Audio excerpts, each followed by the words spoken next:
This is Pulse of Africa, the face of Ethiopia, the voice of Africa.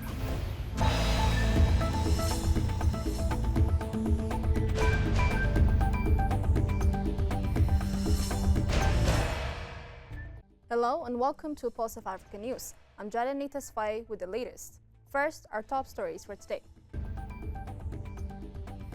Ethiopian Prime Minister Abiy Ahmed conferred with Italian Prime Minister Giorgia Meloni. South Sudan, Uganda, and the Central African Republic to build 1,800-kilometer road network.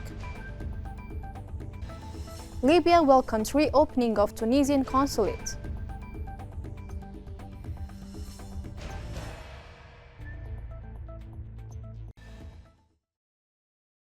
Now, the news in detail. Prime Minister Abiy Ahmed discussed with the Prime Minister of Italy, Giorgia Meloni, at Palazzo Chigi in Rome yesterday. The discussion focused on strengthening bilateral ties, enhancing multilateral cooperation, and exploring new opportunities for investment and economic partnership between Ethiopia and Italy. We reaffirmed our shared commitment to deepening collaboration across sectors, guided by mutual respect and the long-standing friendship between our two nations, Prime Minister Abiy said on a social media post. Prime Minister Abiy Ahmed also met with His Holiness Pope Leo XV at the Vatican. South Sudan has signed a major agreement with Uganda and the Central African Republic to construct a 1,800-kilometer road linking Kampala to Bangui via Juba. The project aims to boost regional trade, connectivity, and economic growth.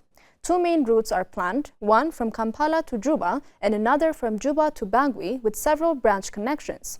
Funding will come from a mix of government, international partners, and private investors. The Libyan Foreign Ministry on Monday welcomed the reopening of the Tunisian consulate in the eastern Libyan city of Benghazi following a 10-year hiatus. In a statement, the ministry said the step comes following bilateral efforts to facilitate consular services for the Libyan people and the Tunisian community in the eastern region. It also stressed the importance of achieving common interest of the Libyan and Tunisian peoples and consolidating diplomatic and political cooperation between the two countries. South Africa has offered to buy liquefied natural gas from the United States over a 10-year period as part of proposals to secure a trade deal, according to a ministerial statement. The document, signed by Minister in the Presidency, Kumbutso Ntshavheni, and posted late on Sunday, said that South Africa aims to import roughly 75 to 100 million cubic meters of LNG per year from the United States. The minister said that would unlock approximately $900 million to $1.2 billion in trade per annum and $9 billion to $12 billion for 10 years, based on applicable price. In other news, Vietnam and France have signed 14 strategic cooperation documents during French President Emmanuel Macron's visit to Vietnam.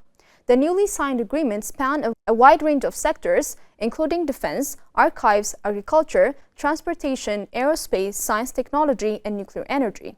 An agreement was signed for cooperation in the aerospace industry, including the deployment of Earth observation satellites. Others involve a major contract for the purchase of 20 wide-body A330-900 aircrafts between Vietnamese budget carrier Vietjet and Airbus, and loan agreement for the project on drought, erosion, and flood control in Ninh Thuan province. Iran will not suspend its enrichment of uranium to secure a deal on its nuclear program with the United States, officials say. Ministry of Foreign Affairs spokesman Ismail Baghai reiterated Tehran's tough public stance on Monday, branding reports that Iran could offer to freeze enrichment for 3 years as talks with the U.S. proceed as totally false.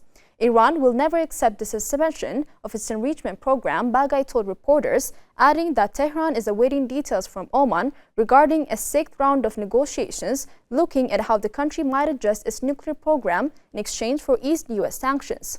The U.S. has said it cannot accept any Iranian enrichment. The story of resurgent Ethiopia and burgeoning Africa is here, only on the Pulse of Africa channel, all the time.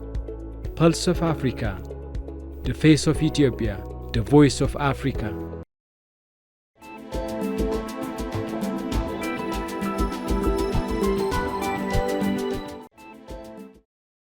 Moving on to business news. Ghana's newly established Ghana Gold Board says it is targeting up to $12 million annually in gold revenue starting next year. The ambitious projection, announced by the CEO of Gold Board, Sammy Gyamfi, follows a significant uptick in gold exports over the past year, largely fueled by output from small-scale and artisanal miners. Gyamfi said the regulator aims to increase its weekly gold purchases from 1.5 tons in January to over 3 tons by the year end.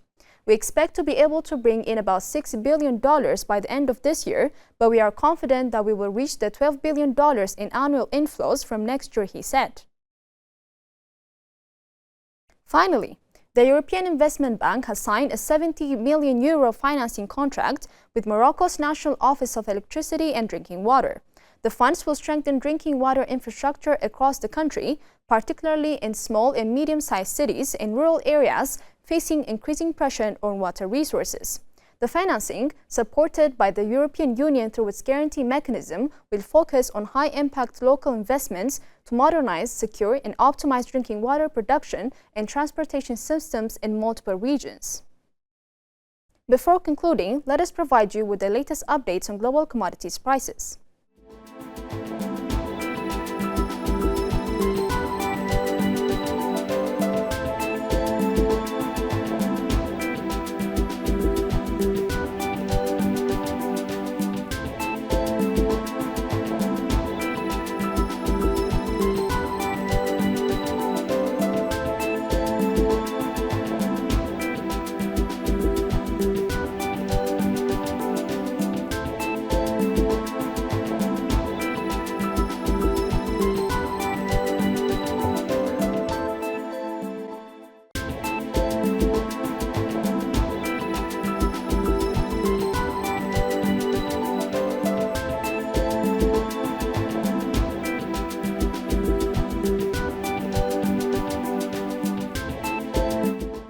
Now to other updates.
That is all for today, and thanks for watching Pulse of Africa.